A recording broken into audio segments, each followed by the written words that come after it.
Hello friends, आप सभी का स्वागत है आपके अपनी यूट्यूब चैनल द लाइट में। फ्रेंड्स, आज हम लोग एसएससी जीडी 2023 10 जनवरी 2023 शिफ्ट थर्ड 10 जनवरी 2023 शिफ्ट थर्ड का प्रीवियस ईयर क्वेश्चन इस वीडियो में देखेंगे।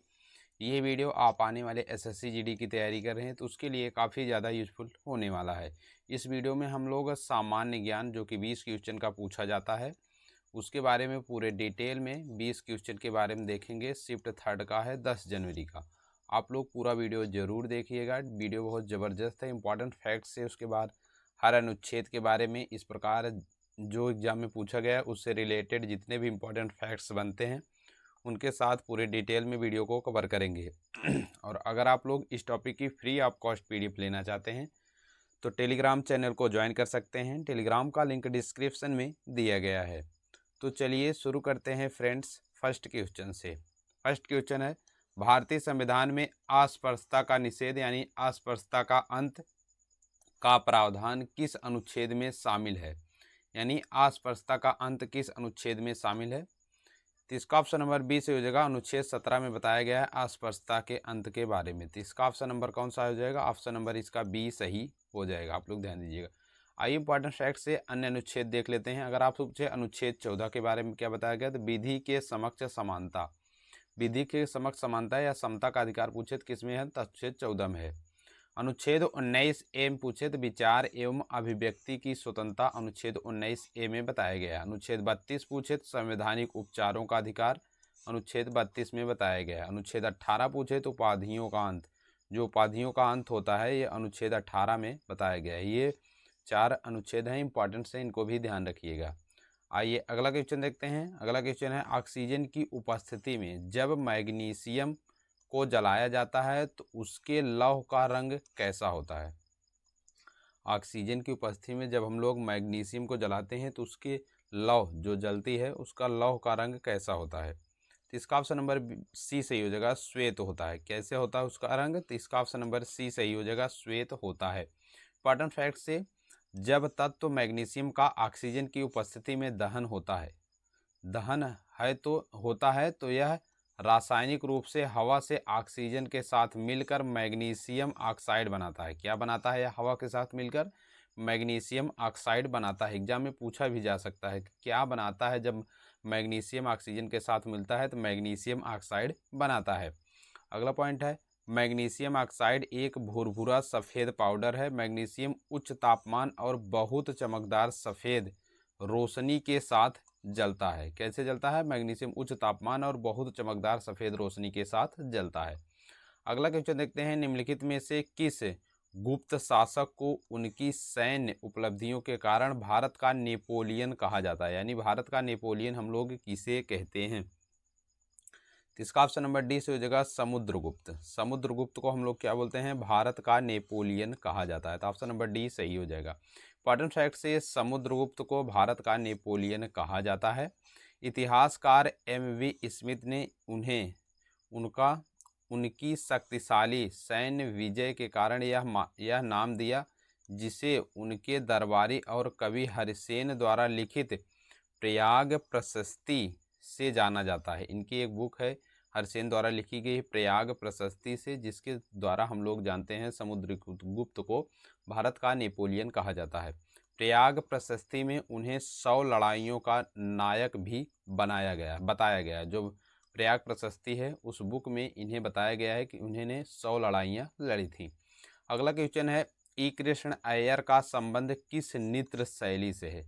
हर सेट में 3 करंट अफेयर्स और 2 नृत्य के क्वेश्चन पूछे ही जाते हैं, तो इसलिए आप लोग 2 नृत्य का क्वेश्चन याद जरूर करिएगा। इसका ऑप्शन नंबर डी से हो जाएगा, भरतनाट्यम। ई कृष्ण अय्यर कहाँ से मतलब किस नृत्य से संबंध रखते हैं? तो ये भरतनाट्यम से संबंध रखते हैं। भरतनाट्यम पूछे किस राज्य का शास्त्रीय नृत्य है? तो ये तमिलनाडु का शास्त्रीय नृत्य है। कथक पूछे तो उत्तर भारत का है। उड़ीसी पूछे तो उड़ीसा का है। कुचिपुड़ी आंध्र प्रदेश का शास्त्रीय नृत्य है। आप लोग ध्यान दीजिएगा।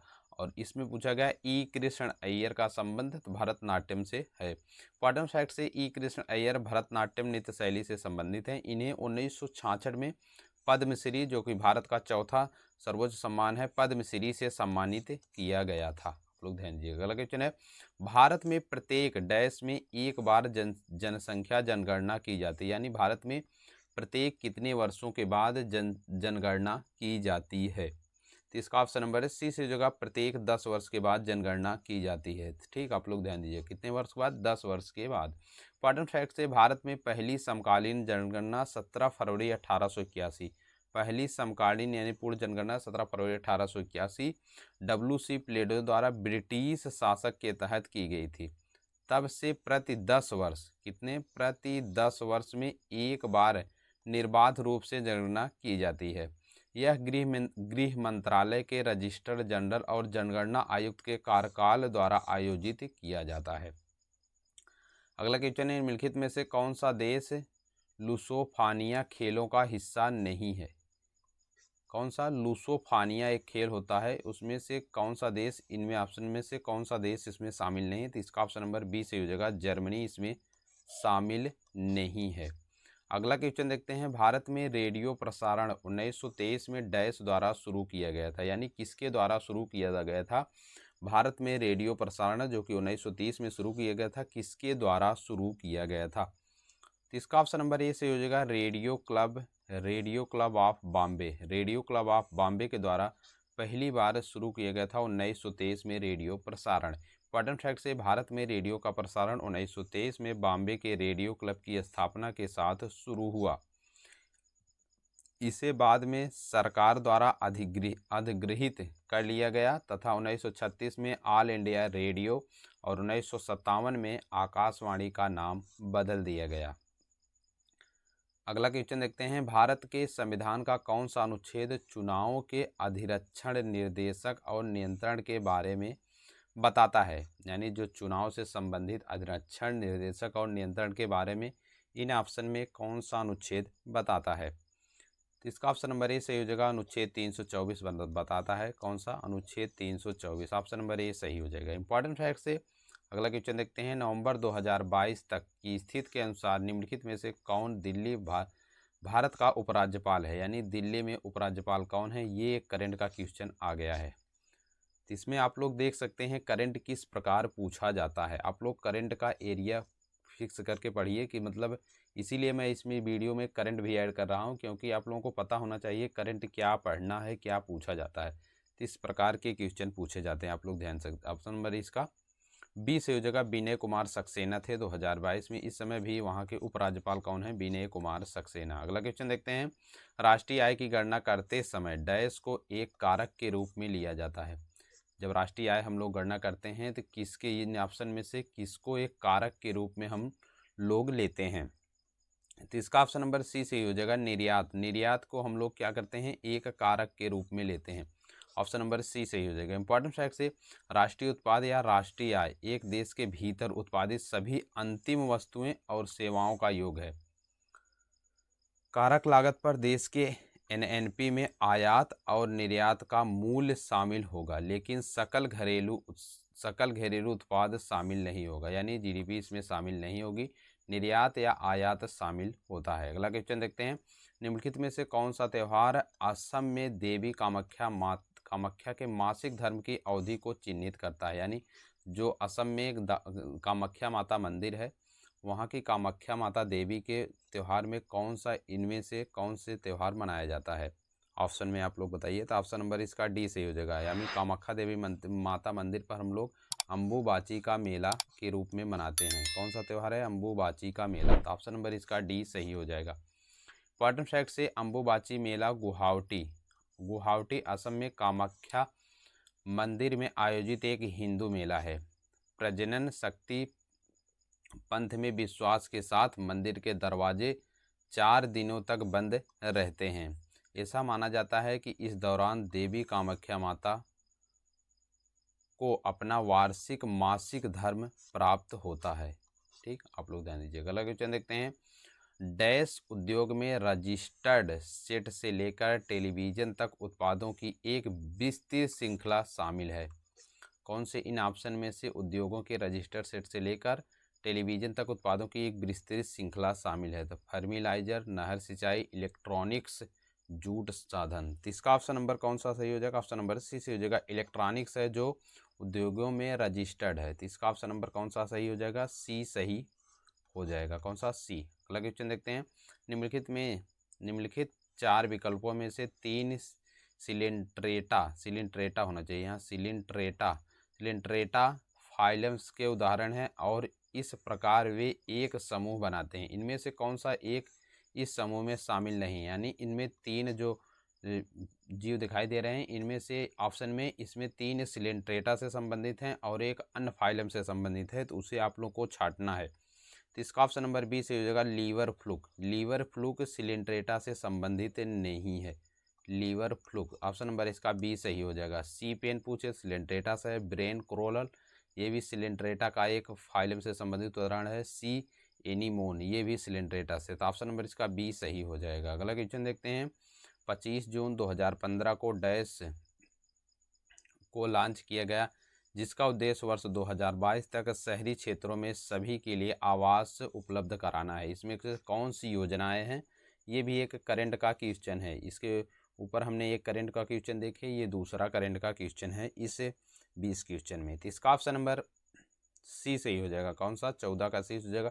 प्रधानमंत्री आवास योजना शहरी, प्रधानमंत्री आवास योजना के तहत हम लोग 25 जून 2015 को प्रधानमंत्री आवास योजना को लॉन्च किया गया, जिसका उद्देश्य है वर्ष 2022 तक, जब 2023 में एग्जाम हुआ था, शहरी क्षेत्रों के सभी आवास उपलब्ध कराना था। इसका ऑप्शन नंबर कौन सा है?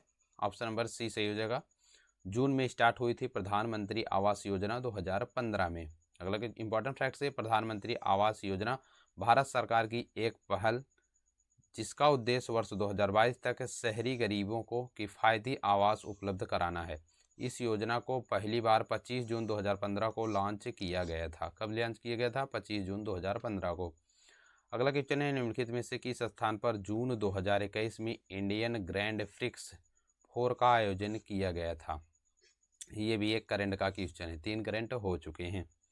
तो इसका ऑप्शन नंबर बी से हो जाएगा लुधियाना में आयोजित किया गया था। कौन सा? Indian grand prix 4 2021। तो ऑप्शन नंबर इसका बी सही हो जाएगा। अगला क्वेश्चन देखते हैं। एक डैश बहते हुए पानी में एक अवरोध है जो प्रवाह को बाधित, निर्देशित या धीमा करता है। अक्सर एक जलाशय, झील या अवरोध का निर्माण करता है। उसे हम लोग किस नाम से जानते हैं? इन सभी ऑप्शन में उसे हम लोग किस नाम से जानते हैं? तो इसका ऑप्शन नंबर बी सही हो जाएगा, जिसे हम लोग बांध के नाम से जानते हैं। क्या उसके बोलते हैं? तो बांध। ऑप्शन नंबर बी सही हो जाएगा।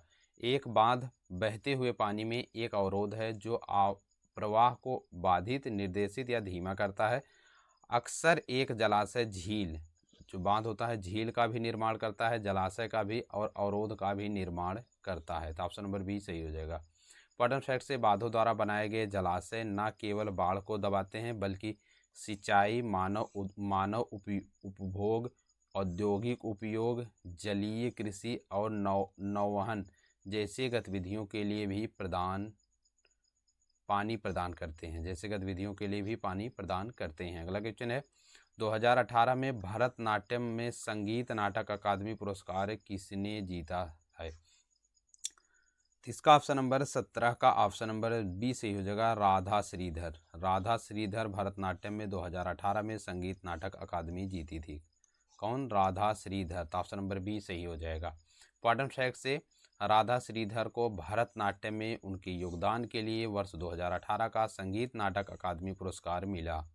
संगीत नाटक अकादमी पुरस्कार 1992 में दिया जा रहा है, यानी 1992 से दिया जा रहा है। 1992 में पहली बार संगीत नाटक अकादमी का पुरस्कार दिया गया था।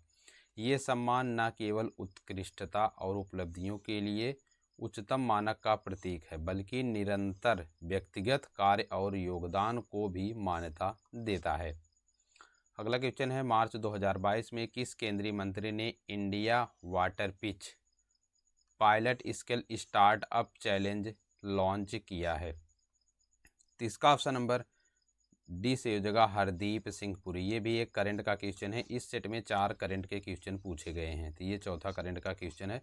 बाकी ज़्यादातर 3 ही करंट पूछे जाते हैं, कभी कभी 4 भी पूछ लेते हैं। अगला क्वेश्चन देखते हैं। स्वामी दयानंद सरस्वती ने एक संगठन डैश जिसने जिसने हिंदू धर्म में सुधार का प्रयास किया की स्थापना की थी। यानी स्वामी दयानंद सरस्वती ने इन चारों ऑप्शन में से किस संगठन की स्थापना की थी? तो इसका ऑप्शन नंबर ए सही हो जाएगा। आर्य समाज की स्थापना पूछे किसने की थी, तो स्वामी दयानंद सरस्वती ने। तो इसका ऑप्शन नंबर ए सही हो जाएगा। इंपॉर्टेंट फैक्ट से स्वामी दयानंद सरस्वती एक भारतीय दार्शनिक सामाजिक नेता हैं और आर्य समाज के संस्थापक हैं। कि कौन है? आर्य समाज के संस्थापक हैं। आर्य समाज वैदिक धर्म का एक सुधार आंदोलन है। स्वामी दयानंद 1876 में स्वराज के लिए इंडिया फॉर इंडियन के रूप में आह्वान करने वाले पहले व्यक्ति थे। उनके विचार उनकी प्रसिद्धि कृति सत्यार्थ प्रकाश में प्रकाशित हुई है। जो सत्यार्थ प्रकाश एक बुक है उसमें इसमें बताया गया है इनके बारे में। अगला लास्ट क्वेश्चन है, आरबीआई के अनुसार 1980 के दशक में भारत की जीडीपी में सेवा क्षेत्र की हिस्सेदारी कितने प्रतिशत थी? कब पूछा गया है? तो 1980 के दशक में कितनी थी सेवा क्षेत्र में जीडीपी? तो इसका ऑप्शन नंबर 20 हो जाएगा 38.6 थी। कितनी? 38.6 थी सेवा क्षेत्र में। आरबीआई के अनुसार 1980 के दशक में भारत की जीडीपी पूछे तो सेवा क्षेत्र में कितनी थी? 38.6 थी 1980 के दशक में। इंपॉर्टेंट फैक्ट से तृतीय क्षेत्र सेवा क्षेत्र के रूप में भी जाना जाता है। हम लोग तृतीय क्षेत्र किसे बोलते हैं? तो सेवा क्षेत्र के रूप में हम लोग तृतीय क्षेत्र को जानते हैं। यह अर्थव्यवस्था के अन्य क्षेत्रों को सेवाएं प्रदान करता है। इसमें बैंकिंग, परिवहन, संचार, अन्य जीवन सेवाएं आदि शामिल हैं। भारत में सेवाओं का योगदान 1980 के दशक में सकल घरेलू उत्पाद का 36.6% और 1990 के दशक में 43.3% था। अगर आपसे पूछे 1980 के दशक में कितना था सेवा क्षेत्र में, तो 38.6%। लेकिन 1990 के दशक में अगर आपसे एग्जाम में पूछ ले तो 43.3% था। अब सेवा क्षेत्र भारत के सकल घरेलू उत्पाद में 50% से अधिक का योगदान देती है। ये थे 20 क्वेश्चन। आप लोग कमेंट बॉक्स में कमेंट करके बताएं कि आप लोगों का कितना क्वेश्चन इसमें था। 20 क्वेश्चन में कितना क्वेश्चन सही हुआ, इसका आंसर आप लोग कमेंट बॉक्स में बता सकते हैं। वीडियो अच्छी लगी हो तो वीडियो को लाइक करें, चैनल पर नए हैं तो चैनल को सब्सक्राइब करें।